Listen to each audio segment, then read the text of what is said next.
Legitimizes them and the media. All right, take a listen to this. These so-called journalists not just going after Trump, they're targeting his nominees too. Check this out.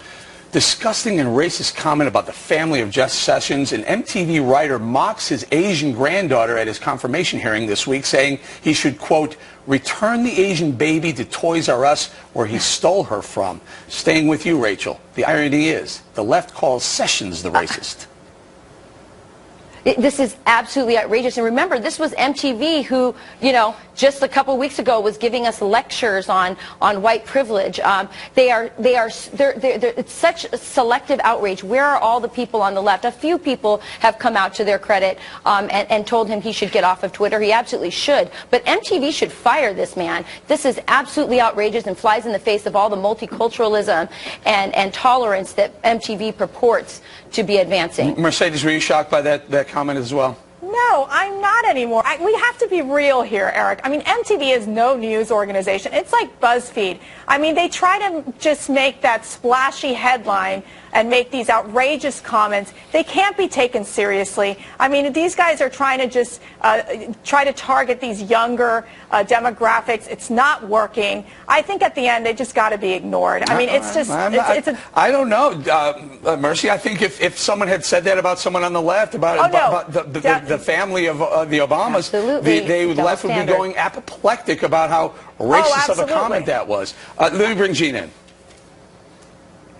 Yeah, well, Eric, this is my thing. I am shocked, but I'm not shocked that they said it. I'm shocked because I never hear anyone on the right, even in the most closed circles, ever say anything of the sort. This is the talk of the left. I've even heard this from people on the left. Sorry, Juan, not you, but others. And I can say to you that I hope they just keep rattling their mouths because it is exposing who they actually are, and it also exposes a true gentleman like Senator Sessions, what the depth of his humility and the depth of his self-control is, and exactly why he should be confirmed. All right, so Juan, let's stay with the comment, the MTV comment. Yeah. Terrible, right? I mean, you have to condemn it. I don't like it at all. I mean, I have multiracial grandchildren. I've had people ask me, well, how can their names be Pepper and Wesley? Like, oh, a black kid, or in this case, a multiracial kid, can't have that name. It's a white name. I think it's so racist, so ridiculous. And in this case, this was a tweet from an MTV writer, so I don't know that we should blame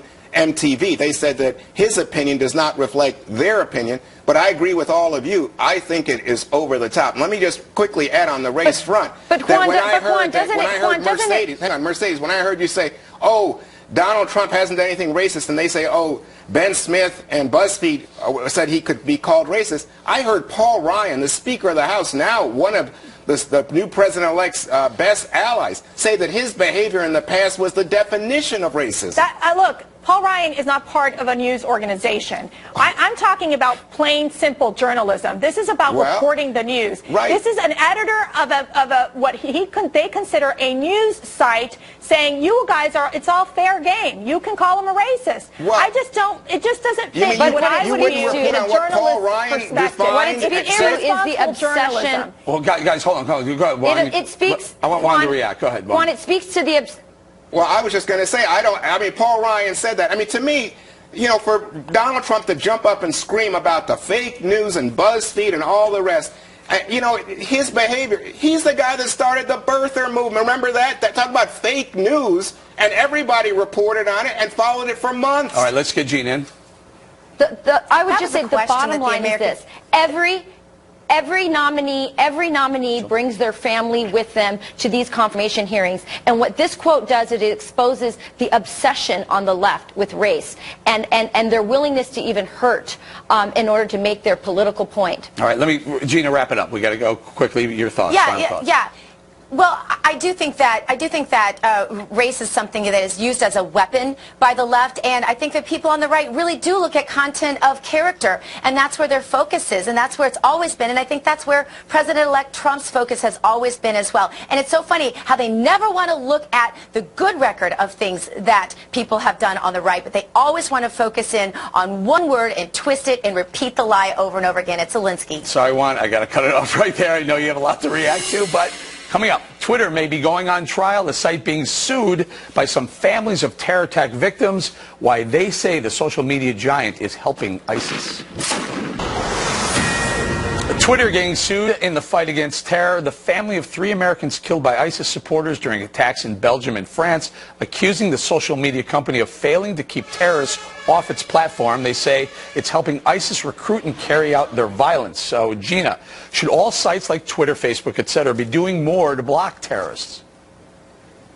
100%. And they shouldn't be verifying organizations on Twitter like ISIS. Let's not forget, they're the ones who started this moral high ground back when the Tea Party was using some of these social media as a platform. That's when they decided to decide what was moral, what was immoral, what was hate speech, what was bullying. And now I think they need to stand by that, and they need to make sure that terror isn't proliferating on their platforms. Now, yes. Rachel, your thoughts on this? This is a tricky one because, you know, the free speech argument looms large in this.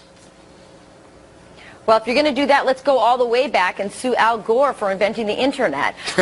Listen, the real people behind this, the real culprits and the people they should be looking at and potentially even suing if they want to do that, is Barack Obama and Hillary Clinton. They're the ones responsible for the metastasization of ISIS, their growth, and the carnage that we saw in Orlando and in Germany and Belgium, where these victims' families are so upset. That is the real problem. And listen, we can't go off and sue Twitter. I mean, this is going to stifle innovation. That's not the culprit. The culprit is the policy, the JV policy on ISIS that allowed them to grow and fester and incite and inspire more terrorists. I was going to go to Mercy, but I want to go to Juan after that. The comment about the Obamas being partly responsible. Your thoughts, Juan? Well, Rachel, I appreciate your point. I mean, you have a policy argument. It's a very serious argument, but I think you and I would agree that no court would say you should sue the President of the United States because his policy is in dispute, or somebody might say. I was joking. That's what I took it. That's what I took it to me.